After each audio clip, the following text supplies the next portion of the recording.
Hello everyone, this is Hamza Mother Sheikh from My Garden Corporation, and today I wanted to talk about B2B business owners and what should B2B organizations do when it comes to enhancing their revenues through e-commerce.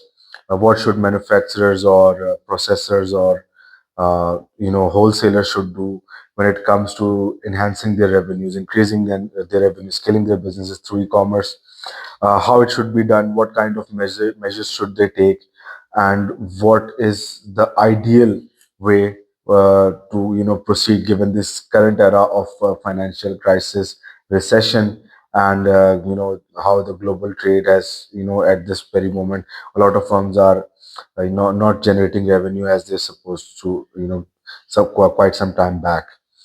So there were a lot of aspects that I would like to highlight, but before that, let me tell you, we've been working for B2B businesses for quite some time now, and we've helped them develop new sales channels. We've helped them tap new customer acquisitions through direct customer acquisitions. We've helped them develop affiliate programs, supply programs, and supply network with sellers network linking. There's a lot of stuff that we've done for them, and even though every single day it's a new thing for us because we learn new aspects depending on industry. Some industries it feels like that we haven't learned anything, and while in others it feels like there's always something new coming in.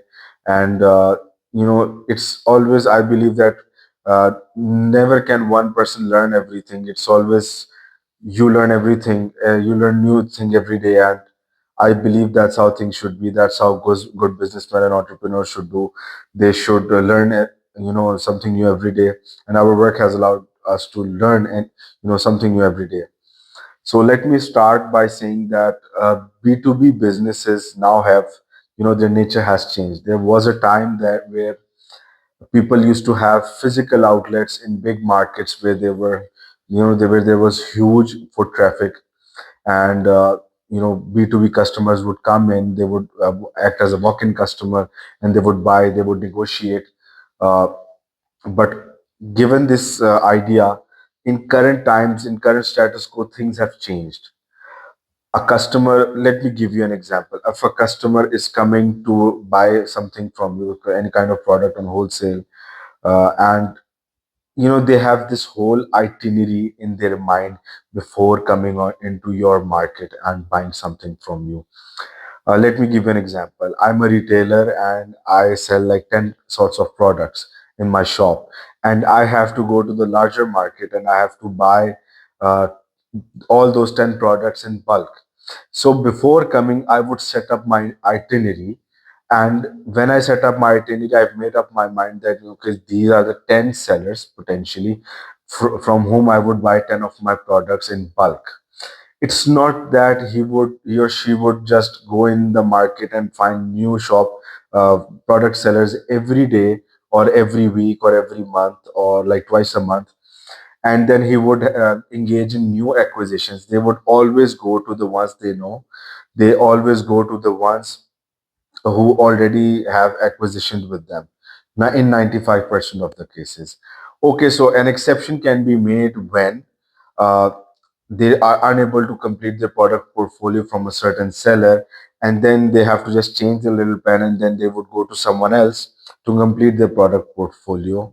And even then, it's not, there's no surety that they do, because in 99% of the cases, the primary seller is able to acquisition them with more solutions, that they would like, okay, just pay your bill now, we'll send it to you afterwards and stuff like that. They would never let him go to another shop owner. That's how acquisitions work. But this trend is changing. It has already changed through this itinerary concept. 99% of the bulk shop and bulk business owners don't know that. The ones who are functioning in markets, they don't know that the customer is always there and has always set up an itinerary before arriving inside of the market. And that is one of the reasons that they just come in, they just go to the shop owners, the ones that they plan to buy the product from, and that's it, they're gone. They just go to their own city or whatsoever. But that's how their itinerary functions. If a customer is from the similar city, then there's a certain bit of like I would just give like 10% worth of relaxation. But in 99% of the cases, buyers have already made up their mind from who to buy their product, and that is the reason why 99% of the businesses in this current status quo are not they have not been able to leverage more revenue, they've not been able to grow, because their customer acquisitions are not direct, they are just expecting walk-in customers, which is so wrong. And I'll be explaining it to you in detail and further right now in just a few moments, because when someone has made up their itinerary, they would never come to you unless this you can make a huge difference. Now, how can someone change this? The first thing is that you could set up marketing plans for it. A very good example is that in Lahore, in markets like Azam Cloth Market or Shalmi, Friday, although Lahore is a major city of Pakistan and has holiday on Sunday, but in smaller cities the holiday is on Friday. So on Friday, the buyers from the smaller cities come to Lahore and buy products for their shops or their businesses on in bulk. So on Friday, before coming to the market, the buyer has already made up his mind from where to buy the products that he's looking for. He would never come and plan. It is just a short itinerary, because they have to travel, back to their own city that way same day as well. So what to do? Develop a sales channel and develop a marketing channel for it. And let me tell you, one of the good examples, is that you develop a WhatsApp community in these kinds of. If I'm taking the example of the current customers based in Lahore and from the smaller cities, who come to Lahore to buy in bulk, set up a WhatsApp community. Just set up a WhatsApp message service that shares the product portfolio, the pricing, the terms and condition, the fulfillment terms and conditions, and whatsoever. And before Friday, it's Thursday, right? So set up a message every Thursday, and you can increase its frequency by a week on weekly terms as well. That before coming, you message the entire community, and they would know, okay, it is one way of changing their decision, changing their itinerary. Okay, so this person has something that I want, and it is available. I can always go to him and buy it. So he would, if your message and your product portfolio is good enough, your pricing is good enough, your terms and conditions are good enough, they would always adjust you in their itinerary. They would potentially replace you with someone else in their itinerary. One thing is this. The second one is that once they've bought this product from you from the physical store, in 80% of the cases, the returning customer would just call you, not the first time after the first sale. It's more like when they become a recurring customer, then after some time, they would just call you up, deposit the cash in your bank account, and then expect you to deliver the product to them. They would just tell you, the five pieces of this, six pieces of that, 10 pieces of that, and then they would just expect you to ship the product to them. This was the second thing. Now, the third thing is that when a customer comes to the market, uh, they are able to see what everyone has, and this is something that is very bad when it comes to competition, because this is where the price warriors they win and the value warriors they lose. Because price warriors always, they have this whole idea about how they're selling cheap, and value warriors are all about adding value, giving more quality, giving additional services, giving more customization. But do not let your customer compare you with your competitors. This is where you'll always lose. If it's a perfect competition zone, it also depends on the kind of economic and competition zone you're functioning in. But given this current time of competition, if a customer is able to compare, there are high chances that you would lose that customer. So just have customer acquisitions digitally. Do not let them compare the product mixes and the value proposition offered by different businesses. This is where customers tend to lose money. Given this current time of financial recession, and given that the retailers are going through a lot, it is imperative for them to buy products cheaper than before, and that is the reason why value based businesses are right now struggling to generate revenue, and the pricing based businesses are generating more revenue despite selling lower quality products. But that's how things are, and in my humble opinion, you should have more sales channels, offering them, to products to your customers.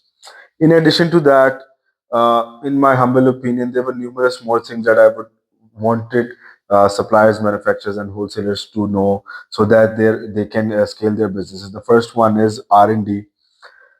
You should try to always be in a state of research and development, develop new products, develop new services, offer better products than before. This is how businesses scale, and you should always try and develop more products. Just set up a small R&D department in your firm. Start with one person, and constantly work in terms of developing new products. Experiment, allocate cost for R&D, because if your product is not obsolete now, it would become obsolete in coming 10 years. And that's how businesses and firms and even markets themselves evolve and scale. So be in a constant state of R&D. Next, I would like to say reduce MOQs. Given this current time, as I mentioned before, given this current time of financial recession, it is imperative to have low MOQs because the businesses, they're afraid to buy bulk inventory. Yes, there are businesses who cannot offer lower MOQs, but the ones who can, please, it is my humble request that if you want to generate more revenues, reduce MOQs and reduce, terms and conditions. Just be straightforward with customers, because they are looking for lower the customers, the retailers, even the wholesalers, they are looking for lower MOQ offering businesses, because no one wants to invest in bulk in terms of quantity. uh, the third thing is that always have a digital presence. Constantly tap your customers, create a website. Whether you are doing e-commerce or not, there is supposed to be an online presence for your business no matter what. When they type your name on Google or Bing, they are supposed to see what kind of they're supposed to see what kind of business you are.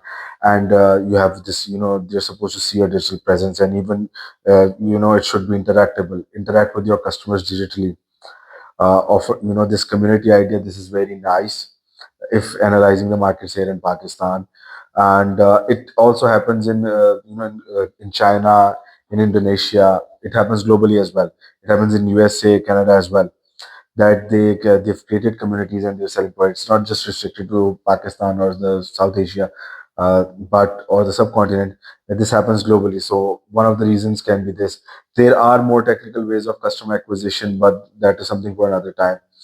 So one thing is there. The second thing is that vertical integration is something that is taking place, and a lot of wholesalers have become retailers as well. So they've become created a brand out of their business, and then they're retailing as well. They're manufacturers as well. They're wholesalers as well, and then they're retailing as well. This is one way of reducing costs, reducing margins in terms of supply chain, and it's also a way of controlling every single aspect, in which the incompetency of the supply chain component is reduced. Hence, better value proposition, better product, better service, and better reach. So one way is that, and the next thing is fulfillment. Please offer global fulfillment for your business. I cannot stress it more.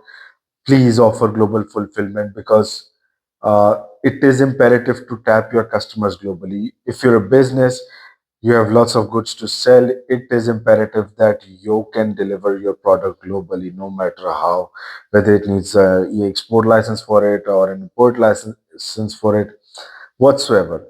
You should be able to deliver globally. That's how things are, and that's how things are supposed to be. So please, in my humble opinion, set up global fulfillment. uh, Search for collaborators, tap collaborators from different countries. As the first line of collaborators can be importers, and it is the easiest to have a collaboration with importers from different countries and ask them to sell your product. Become a global business. I cannot stress it more. I've always been saying this, because it is imperative to know that you can deliver your product globally. Okay, there are more things in this as well. You should also have a foreign LLC if you if you belong from a second or third world country. USA, UK LLC, they're going good. You can always opt for one, and it helps in easier customer acquisitions. I'll make a detailed video about this in the future as well, how LLCs work and how it can be beneficial. And now, market development and product development. From R&D, I often say this, that you should develop new product, and as I mentioned before, it gets obsolete after passage of time. Develop markets as well, and product development and market development, they go hand in hand, because find there's always a place where you can sell your product. And as I've mentioned in my previous videos, it's never about low or high quality. It's about the functional perception of the product, the expectation of the product, and sell it to more markets, sell it to more countries, have acquisition with more customers. How to tap new customers, and how to set up direct acquisition, I'll make a video for that as well. But as of this moment, these are some of the things that I mentioned for suppliers. The first one is reducing MOQs. Second one is constant R&D. The third one is global fulfillment. Fourth is global payment reception. Fifth is LLC in USA or UK. It is imperative. Sixth is digital presence.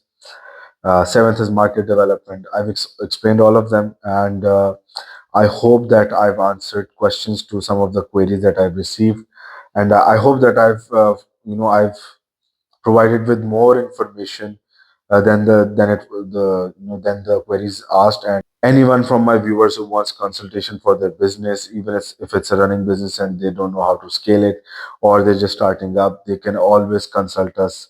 We've always provided with the credentials, and in my humble opinion, please uh, scale your business, always have a digital presence, be ready to deliver globally, and be ready to receive payments globally. Standardize your product, achieve economies of scale if you're a wholesaler or a manufacturer, because that's how things go. It also You can also achieve economies of scale in retail as well, but I'm just saying because this video targets wholesalers and manufacturers. So please scale your product, create a brand out of it. If you're a supplier, that doesn't really mean that you're not supposed to create a brand. Vertical integrations in supply chain, they're the best way to reduce cost, to enhance revenues, and have greater profits. At the same time, uh, you control everything if you're integrated vertically. So I hope that I've answered all of your questions. If there are more queries, I'm happy to answer. There are always more queries, and I'm glad that they are, because it gives me a good chance to talk to you people. And if you need consultation, my team is always here. And that's about it, I guess. Thank you very much.